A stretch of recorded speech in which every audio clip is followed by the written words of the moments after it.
안녕하십니까. 크리스천 스페셜 아카데미의 김대광 목사입니다. 여러분, 한 주간도 그리스도 예수 안에서 평안하셨습니까? 하나님께서 일해 가시면요, 우리 인생으로 측량할 수 없습니다. 그리고 사람이 보는 기준과 하나님의 보는 기준은 분명히 다릅니다. 사람이 보는 기준은요, 이 세상에 특히 우리가 객관적인 우리 이성의 논리에 맞춰져 있다면 하나님의 일해 가심은 생명에 맞춰져 있고요. 또 하나님께서 우리를 영원 구원에 이끄르는 영생의 그 주제가 맞춰져 있음을 우린 기억해야 할 줄 믿습니다. 그리고 잠시 잠깐 사는 이 세상을 기준으로 바라보면 우리는 그것 때문에 울고 웃고 하면서 그 많은 시간을 허송세월하듯 보내버릴지도 모릅니다. 그런데 말입니다, 하나님께서 우리에게 맡겨준 그 사명, 그 사역을 주제로 바라본다면 우리는 결코 그 허송세월하지 않는 그 인생을 살아가게 될 것입니다. 우리는 억울해할 필요도 없고요. 그리고 우리는 또 원망할 필요도 없습니다. 마땅히 사명자는 그 사명에 합당한, 주의 뜻에 합당한 삶을 살아감이 마땅할 줄 믿습니다. 오늘은 사도행전 6장 8절에서부터 15절에 있는 말씀을 통하여 스데반 집사님의 사역과 회당에서의 설교, 그리고 공회에 붙잡혀감이 오늘 본문의 내용입니다. 사도들에게 집중되었던 사역의 분담으로서 집사님들의 사역으로 나뉘어졌고요. 이제 오늘 본문에서는 그 스데반 집사님에 대한 사역이 소개되어지고 있는 것이 오늘 본문의 내용이지요. 이 본문을 보면 성령의 역사가 사도들에게만 집중된 것이 아니었음을 보여주고 있습니다. 사도행전 6장 이 8절에 보면 스데반이 은혜와 권능이 충만하여 큰 기사와 표적을 민간에게 행하니라고 성경은 말해주고 있습니다. 이처럼 오늘 이 성령의 역사는 사도들에게 집중됐던 것이 아니라 오늘 하나님께로부터 그 사역을 하고자 하는 자, 예수 그리스도를 믿어서 회개하고 그의 뜻에 붙들림 받은 자들에게 동일하게, 사도들에게 있었던 역사가 동일하게 오늘 이 제자들 또 7 집사들에게 나타나지고 있다는 사실입니다. 성령의 역사는 어느 누군가에게 집중된 것이 아니라 이처럼 복음 안에서 그 세움을 받은 그 모든 자들을 통해서 그 역사가 나타나지고 있음을 우리에게 보여주면서요, 이제 서서히 그 유대인들에게 집중되었던 그 복음의 역사도 이제 이방인들을 향해 열어져 가는, 그 초점이 바뀌어져 가는 그 길목에 선 것이 오늘 본문의 내용이기도 합니다. 오늘 스데반 집사님은요, 그가 집사라는 직분, 지금 우리가 이 집사라는, 지금 한국 교회 가운데 집사라는 직분이 너무나 많이 보편화되어 있지만 이 초대교회에서의 집사님은 사역자였습니다.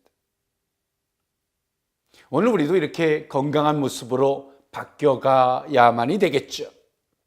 스데반 집사님은요, 자유민들 즉 구레네인 또 알렉산드레인, 길르기아와 아시아에서 온 이 사람들의 여러 회당에서 그 말씀을 가르쳤습니다. 또 그 가르치는 상황 가운데서 여러 변론이 있었죠.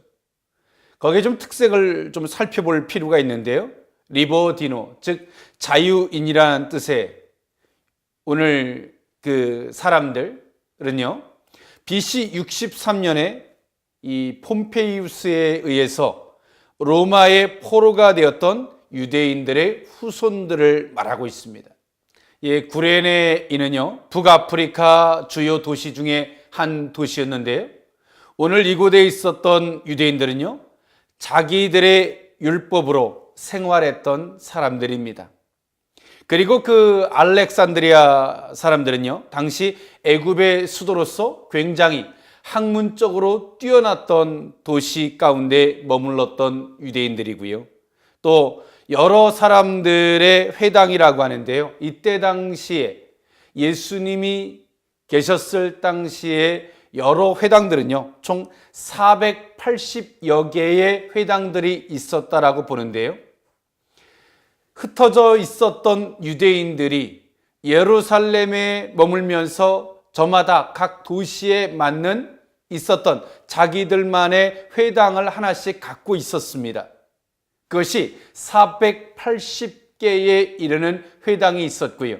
그들은 자기들끼리의 그 회당에서 모여서 하나님 앞에 그 말씀에 대한 강론도 있었고 여러 가지 형태들의 모임들을 가졌습니다. 오늘 그곳 가운데서 그 자유민들이 있었던 곳에서 오늘 스데반 집사님은 말씀을 가르쳤고요. 그 말씀을 가르치는 가운데서의 여러 변론이 발생하였던 것입니다. 오늘 이들 흩어져 있었던 유대인들의 그 특색을 보면 학문적으로 탁월했던 도시에 있었던 사람도 있었고요. 또 그 하나의 정의되어졌던, 객관화되어졌던 율법이 아니라 자기들만의 율법을 가지고 생활했던 사람들의 모습을 보면 굉장히 주관적이고 아주 고집이 센 그들만의 또 다른 율법의 형태를 가진 사람들의 회당들이 다수가 있었다는 것입니다.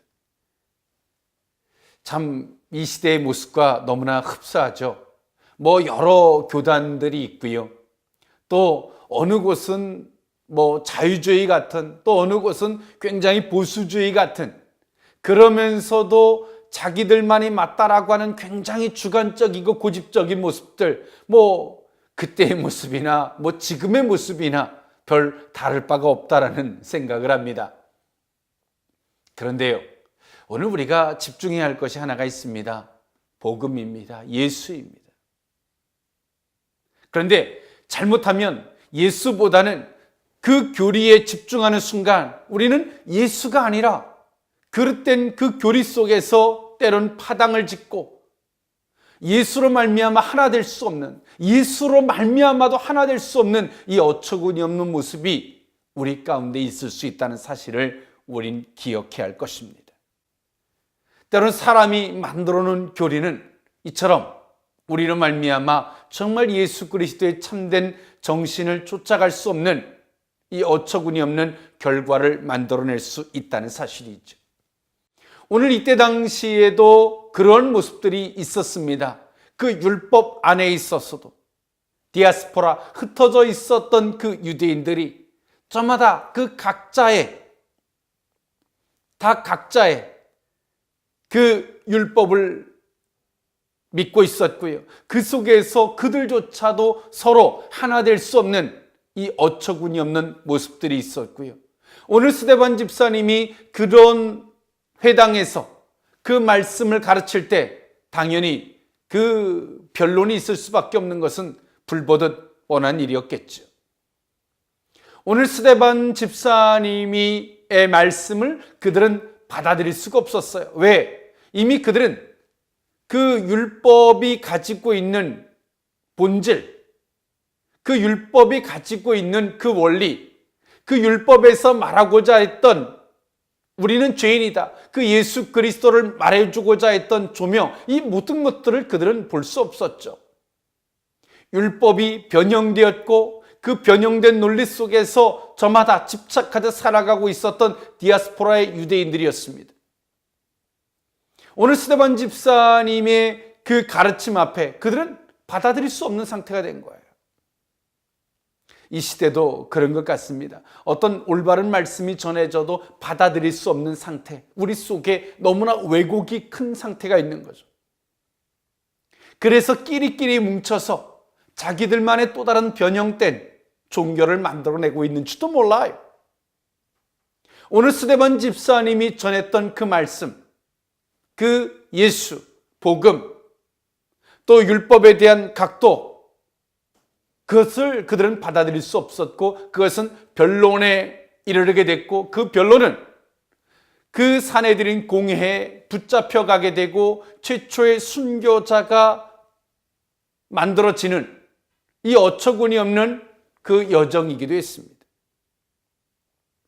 그런데요, 오늘 스데반 집사님은요, 그 말씀을 그들과 변론할 새 스데반 집사님의 변론을 그들은 감당할 수가 없었습니다. 그들은 그 스데반 집사님과의 어떤 이 순수한 말씀의 변론으로 되지 않을 때 그들이 하나 거짓된 증인을 세워서 스데반 집사를 음해하죠. 죄는 두 가지였습니다. 성전 모독죄와 율법 파기론이었습니다. 그것으로 말미암아 스데반 집사를 공회에 넘기게 되죠. 정말 그들이 디아스포라 유대인들이 정말 하나님의 말씀에 대한 관심이 있었을까요? 그렇지 않아요. 자기들이 변형해 놓은 그것에 집착하고 있는 오류에 빠져 있는 유대인에 불과했다는 사실이죠. 이 시대를 살아가는 크리스천 성도 여러분, 정말 성경을 중심으로 살아가십니까? 아니면 오늘 이 디아스포라의 유대인들처럼 예수 외에 어떤 또 다른 학문에 집착하고 있거나 또 예수 외에 나만의 또 다른 종교에 변형된 그 종교에 집착하고 있지 않는지, 변형된 예수를 만들어 놓고 그와 같기를 요구하고 있지 않는지 우리는 생각해 보아야 합니다. 그리고 교회들을 찾아다니되 나와 같은 생각을 가지고 있는 교회를 찾아다니고 있는지, 아니면 정말 성경에서 말하고자 하는 교회, 성경에서 말하고자 하는 그 복음을 찾고자 하는지 우리는 생각해 보아야 할 것입니다. 사도행전 6장 10절에 스데반이 지혜와 성령으로 말함을 그들이 능히 당하지 못하여 11절 사람들을 매수하여 말하게 하되 이 사람이 모세와 하나님을 모독하는 말을 하는 것을 우리가 들었노라 하게 하고 12절 백성과 장로와 서기관들을 충동시켜 와서 잡아가지고 공회에 이르러 13절 거짓 증인들을 세우니 이르되 이 사람이 이 거룩한 곳과 율법을 거슬러 말하기를 마지 아니하는도다 라고 말하고 있습니다. 이들은 어떤 그들이 정말 성경에 대한 지식에 한계가 있고요. 또 그들이 이미 거짓된 곳에 빠져 있었기 때문에 그 깊이를 물어볼 때 그들은 답을 할 수가 없어요. 어찌 보면 지금 이 시대를 살아가는 이단들이 그 성경을 조합해서 요기구절 조기구절들을 조합해서 자기만의 어떤 이 주장하는 학설을 합리화시켜 놓은 모습과 비슷한 거죠. 그 본문에서 이 말씀이 왜 있었고 그 말씀이 주장하는 것이 무엇이고 그리고 성경 전체에 담고 있는 의미가 무엇이고 그 깊이를 들어가 보면 답을 할 수가 없는 거예요. 그 이단들이 하나하나의 구절들을 조합해서 뭔가를 주장하는 거예요. 그러나 그 각각이 담고 있는 의미, 왜 그런 말씀들이 있었는지는 전혀 모르죠. 어찌 보면 딸딸딸딸 주입시켜 놓은, 외우게 만들어 놓은 하나의 레코드 같은 사람들이에요. 여러분, 정말 우리가 이단을 이겨내는 게 무엇일까요? 그리고 지금도 이슬람에서도 밀고 들어옵니다. 우리 국내에 있는 여러 이단들도 있고요. 자칭 메시아라는 사람도 있고요. 또 외국에서부터 밀려 들어오는 그 이슬람 같은 사람들도 있습니다. 어떻게 우리는 그들을 이길 수 있을까요? 그들을 알아야 할까요? 필요합니다. 그런데요, 더 중요한 본질이 있습니다. 우리는 성경으로 돌아가는 것입니다. 그리고 성경을 알아야 합니다. 여러분, 부모가 어린 자식을 키울 때 뭐라고 말합니까? 어린아이에게 내가 네 아빠야. 내가 누구야? 물어봅니다. 얼굴을 가까이 대고 물어봐요. 내가 누구야? 라고 물어봐요. 그 아이가 아빠라고 말할 때까지 말해요. 그리고 아빠, 엄마를 고백할 때 그 다음에 그 아이에게 말해요. 야, 아빠 이름이 뭔 줄 아니? 아빠의 이름은 뭐야? 한번 말해봐. 그걸 외우게 만들어요. 그리고 그 아이에게 길을 잃어버려도 찾아올 수 있도록 이걸 가르쳐줘요. 우리 집의 주소는, 야, 아빠 핸드폰 번호는 뭔 줄 아니? 그걸 가르쳐요. 여러분, 신앙생활도 동일해요. 여러분, 하나님이 누구십니까? 우리 아버지. 여러분, 하나님이 누군지 아십니까? 그분은 우리의 구원자예요. 우리를 만드신 분이세요. 우리에게 친히 예수 그리스도를 내어주신 분이십니다.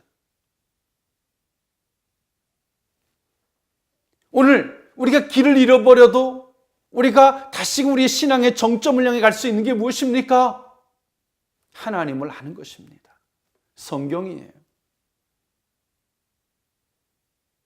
그런데 우리는 정말 성경은 모르는 채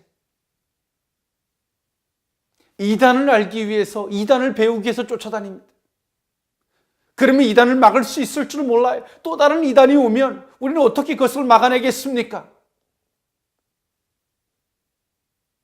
우리는 성경으로 돌아가야 합니다. 그리고 그 무엇보다 우리는 아버지를 알아야 합니다. 오늘 이때 당시에 디아스포라의 유대인들, 또 오늘 스데반 집사님 서로 변론하고 있죠? 이 두 종류의 사람이 가지고 있는 공통점이 무엇입니까? 하나님을 믿는 사람이라는 거예요. 그러나 좀 더 정확하게 말하면 스데반 집사님은 정말 하나님을 믿는 사람이라면 오늘 이 디아스포라의 유대인들을 보면 오늘 이들은 하나님을 믿는 사람이 아니에요.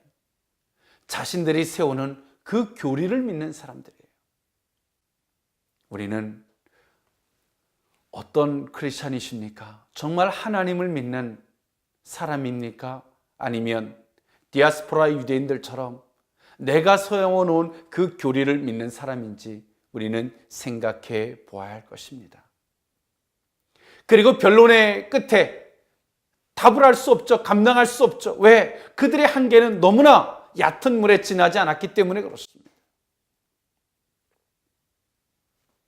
그들의 그 답변을 하지 못할 때 그들은 그 말씀에 대한 깊이를, 자신들이 알고 있는 것에 대한 재조명을 위해서 무릎 꿇어 기도하고 다시 한번 성경을 찾아보는 것이 아니라 그들은 하나님을 믿는 게 아니라 자기가 세워놓은 잘못된 그 교리를 믿기에 그 결과가 무엇입니까? 사람을 사주하여 오늘 스데반 집사님을 음해하게 이릅니다.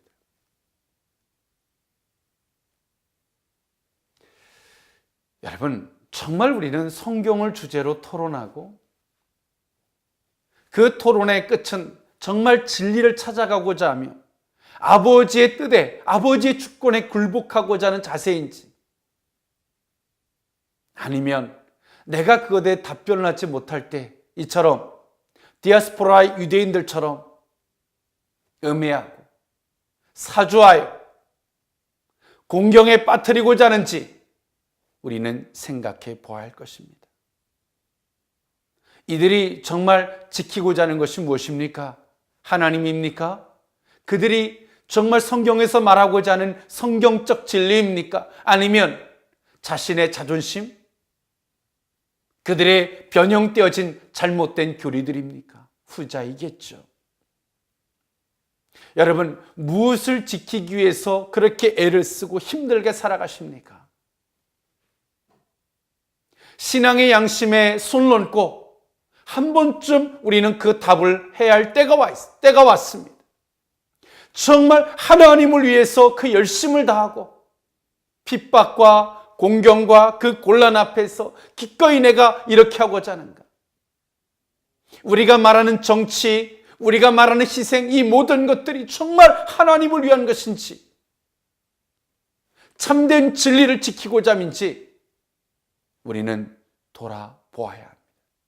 사도행전 6장 14절, 15절에 있는 말씀에 보면 그의 말에 이 나사렛 예수가 이것을 헐고 또 모세가 우리에게 전하여 준 규례를 고치겠다 함을 우리가 들었노라 하거늘 공회 중에 많은 사람들이 다 스데반을 주목하여 보니 그 얼굴이 천사의 얼굴과 같더라 라고 성경은 말해주고 있습니다. 오늘 디아스포라 유대인들은 스데반 집사님과의 변론 앞에 그들은 예수님의 제자들이 믿는 예수님에 대해서 폄하하는 발언을 하기에 이릅니다. 오늘 그들이 말하는 나사렛 예수, 그 지명을 지칭하여 이들은 이런 표현을 쓰고 있어요. 그것은 오늘 이들이 나사렛 예수의 그 지명을 들고 나온 이유는요, 그 나사렛은 아주 보잘것없는 동네였고요, 예수님이 그 십자가 형틀이 아주 수치스럽고 부끄러운 것이었기 때문에 오늘 이들은 이런 표현을 하고 있는 거예요. 야, 이걸 번역하면 그래. 야, 보잘것없는 동네에서 태어났던 사람이 어떻게 죽었냐? 유대인들이 생각했던 가장 수치스럽고 부끄러움, 알몸으로 치욕적으로 예수님이 죽으셨기 때문에 오늘 그들은 이런 표현을 쓰고 있는 거예요. 야, 그 예수가 한 게 뭐냐? 야, 너희들이 믿는 예수 어떻게 죽었어? 야, 보잘것없는 동네에서 태어난 사람이야. 이렇게 폄하하고 이야기해 주고 있는 거예요. 오늘 이들은 스데반 집사님의 변론을 그들은 감당할 수가 없었어요. 스데반 집사님은 지혜와 성령의 충만함을 인하여 온전한 순전한 그 말씀의 핵심, 그 관전 포인트를 가지고 말씀하고 있고요. 오늘 이들은 그 자신들의 잘못된 그 논리 속에서 답변하니 한계가 오죠. 이제 이들은 극히 감정적인 부분으로, 모욕적인 부분으로 오늘 그 스데반 집사를 감정적으로 대하고 있는 거예요. 여러분, 우리가 그 어떤 것을 쉽게 감당하지 못할 때 여러분 자존심으로 받을 일이겠습니까? 아니면 정말 우리가 성경으로 돌아가야 할 일이겠습니까? 내가 알고 있는 하나님의 깊이, 하나님이 내게 복을 주셔 나를 구원하신 분이야, 여기까지겠습니까? 아니면 그 하나님에 대한 깊이를 더하시겠습니까? 후자일 수 있기를 원합니다. 사도행전 6장 15절에 오늘 이 본문의 피날레는 그렇게 정의하고 있습니다. 공회 중에 많은 사람들이 그 스데반 집사님을 주목하여 봤는데 그 얼굴이 어땠냐면 천사의 얼굴과 같았다라고 말해주고 있습니다. 디아스포라 유대인들은 감정이 춤을 추고 있어요. 그런데 오늘 스데반 집사님의 얼굴은 천사와 같이 빛나고 있습니다. 왜 그럴까요? 지혜와 성령의 충만함도 있지만 또 하나가 있습니다. 오늘 그들이 자신들을 향해서, 스데반 집사님을 향해서 악의적인 것으로 다가오더라도 스데반 집사님은 그들을 향해서 악의적으로 대하고 있지 않은 거예요. 정말 하나님을 위하고자 하는 마음인 것입니다. 천사와 같은 얼굴이죠. 오늘 이 시대를 살아가는 크리스천 성도 여러분, 동역자 여러분, 오늘 우리의 모습이 또 악의 세력들을 위해서 음모와 여러 가지들이 있을 수 있습니다. 그 영혼들을 향해서 긍휼히 여김이 있었으면 좋겠습니다. 신앙은 단 하나입니다. 아는 자와 모르는 자의 차이일 뿐입니다. 그리고 정말 하나님을 위하느냐, 자신을 위하느냐의 차이일 뿐입니다. 하나님을 위한 자는 천사와 같은 모습일 줄 믿습니다. 그리고 반드시 오늘 이런 모습으로 우리는 승리해야 할 줄 믿습니다. 여러분, 한 주간도 그리스도 예수 안에서 승리하시되 하나님 안에서 그 하나님의 권능에 사로잡힌 그 무엇보다 하나님을 아는 그 깊이가 더한 저와 여러분들의 삶이 되어야 할 줄 믿습니다. 지금까지 크리스찬 스페셜 아카데미의 김대광 목사였습니다. 감사합니다.